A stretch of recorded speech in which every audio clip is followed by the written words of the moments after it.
संगीत रागी जी, उन्होंने बहुत सारे आरोप लगाए और उन्होंने विपत्ति जब आती है कायर को ही दहलाती है, ये वाली लाइनें भी उनकी ओर से कही गई हैं। आपको लगता है कि एसआईआर के मुद्दे पर इस बार का चुनाव होगा बिहार का और भारतीय जनता पार्टी उसके सहयोगियों के लिए जवाब देना मुश्किल होगा जनता के बीच में? देखिए चित्रा जी, कांग्रेस पार्टी और राष्ट्रीय जनता दल 65 लाख वोटों में उन वोटों को बचाना चाहती है जो कायदे से जिनको वोट देने का अधिकार नहीं होना चाहिए बिहार के चुनाव में। शायद ये इनका दुरुपयोग करते होंगे कांग्रेस पार्टी और आरजेडी, और उनका नाम कटा है तो इसलिए ये परेशान है। लेकिन एक बात माननी पड़ेगी, कांग्रेस पार्टी को इस बात से लेना देना नहीं है कि तथ्य क्या है, तर्क क्या है। महाराष्ट्र के चुनाव का जब ये जिक्र हुआ था, मुंबई हाईकोर्ट ने रिजेक्ट कर दिया था, बाद में सुप्रीम कोर्ट ने भी रिजेक्ट कर दिया। 1 लाख वोट ऐड कर दिए गए और वो उन्हीं को वोट गए, भारतीय जनता पार्टी को, और कांग्रेस को हराया। इससे ज्यादा कोई बेतुका तो ही तर्क हो नहीं सकता है, लेकिन एक तर्क चलाया। महत्वपूर्ण बात यह है कि कांग्रेस पार्टी और विपक्ष पूरी चुनावी प्रक्रिया को डिस्क्रेडिट करना चाहते हैं। और ध्यान होगा कि बांग्लादेश के अंदर अमेरिकन डीप स्टेट ने यही पहले काम किया था। तो कांग्रेस पार्टी किसके इशारे पर काम कर रही है? मैं नहीं कह रहा कि अमेरिकन डीप स्टेट के लिए काम कर रही है या गांधी परिवार इस डीप स्टेट के लिए काम कर रहा है, मैं नहीं कह रहा।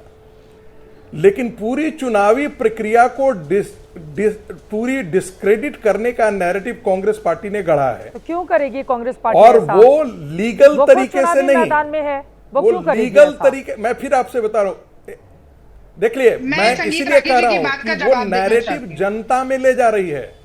भारतीय जनता पार्टी को भी इसको राजनैतिक काउंटर देना चाहिए, और ये लड़ाई जमीन की लड़ाई है। नहीं तो आपने देखा होगा कि राहुल गांधी संविधान बचाओ आंदोलन निकाल करके एक नया नैरेटिव खड़ा किए थे जिसका कोई लेना देना, जिसका सर पैर नहीं था, लेकिन लोकसभा चुनाव के अंतर्गत वो काम कर गया।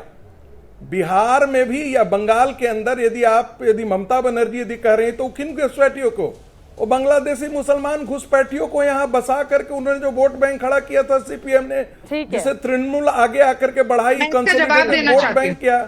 देवकांत बरुआ हुआ करते थे जो आसाम के अंदर कहते थे अली और कुली के सहारे हम सत्ता में आते हैं। ठीक है, सीमांचल के अंदर यही वोट बैंक इनके लिए काम करता है। अब मैं जरा नवल किशोर जी से जवाब दे लेती हूं। दिक्कत है कांग्रेस पार्टी की, लेकिन मजेदार बात है कि कांग्रेस पार्टी ही भारतीय जनता पार्टी पर चढ़ी हुई है। हाँ। और भारतीय जनता पार्टी जितना आक्रामक तरीके से राजनीतिक लड़ाई लड़नी चाहिए, मुझे लगता है सिर्फ प्रेस कॉन्फ्रेंस से नहीं, सड़क पर लड़ाई। नवल किशोर जी आरजेडी से और भी विपक्षी दलों के तमाम नेता है, जल्दी जल्दी टिप्पणी ले लेती हूँ, बहुत देर से हमारे साथ है। नवल किशोर जी आपके पास आते हुए, ठीक है, फिर पवन वर्मा जी भी हमारे साथ हैं और हमारे साथ जेडीयू के प्रवक्ता अभिषेक जी भी जुड़े हुए हैं। नवल किशोर जी आपके पास आते हुए, उन्होंने जिस तरह के आरोप लगाए हैं, और नवल किशोर जी 2020 का रिजल्ट हमें भूलना नहीं चाहिए भाई।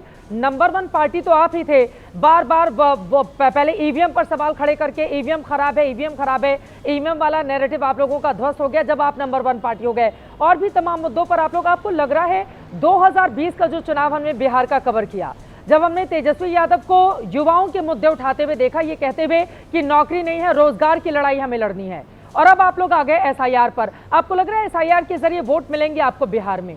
इस तरह का नैरेटिव बनाकर क्या हासिल हो जाएगा आरजेडी को इस यात्रा के जरिए?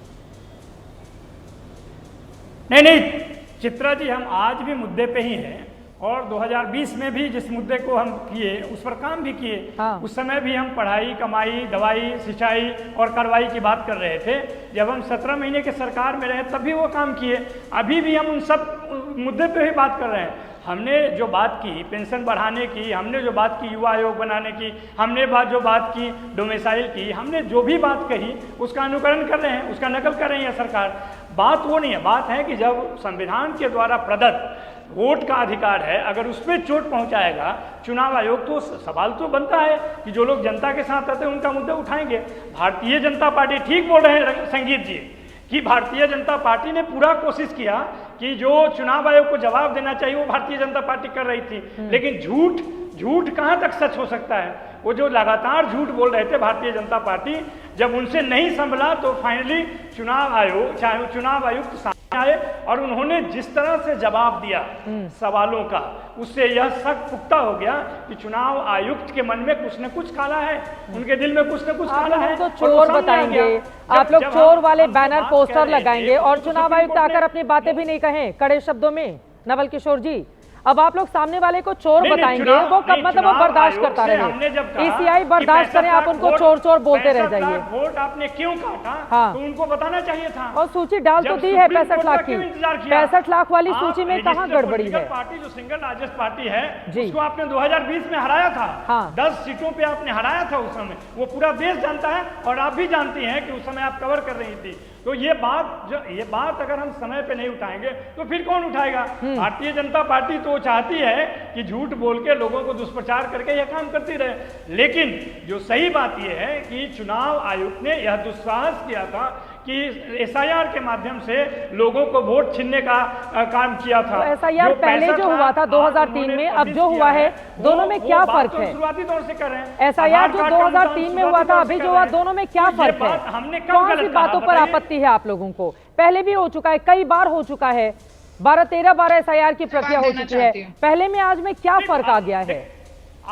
मैं जवाब देती हूँ, मुझे मौका दीजिए। हाँ, एक बार सबकी टिप्पणी। नवल किशोर जी बोलेंगे, फिर जेडीयू के प्रवक्ता चल गया है कि उसकी चोरी पकड़ी गई है। ठीक है, कई जगह पे चोरी उसकी पकड़ी गई है। हाँ। अब जो काम करेंगे, आप जिस तरह के अहंकारी तरीके से कह रहे थे कि हम ये डॉक्यूमेंट देने के लिए बाध्य नहीं है, ये पहले भी 65 लाख जो वोट काटे हैं, कारण नहीं बताएंगे। हाँ। वो तो जब सुप्रीम कोर्ट ने निर्देश दिया तब जाकर करे हैं ना।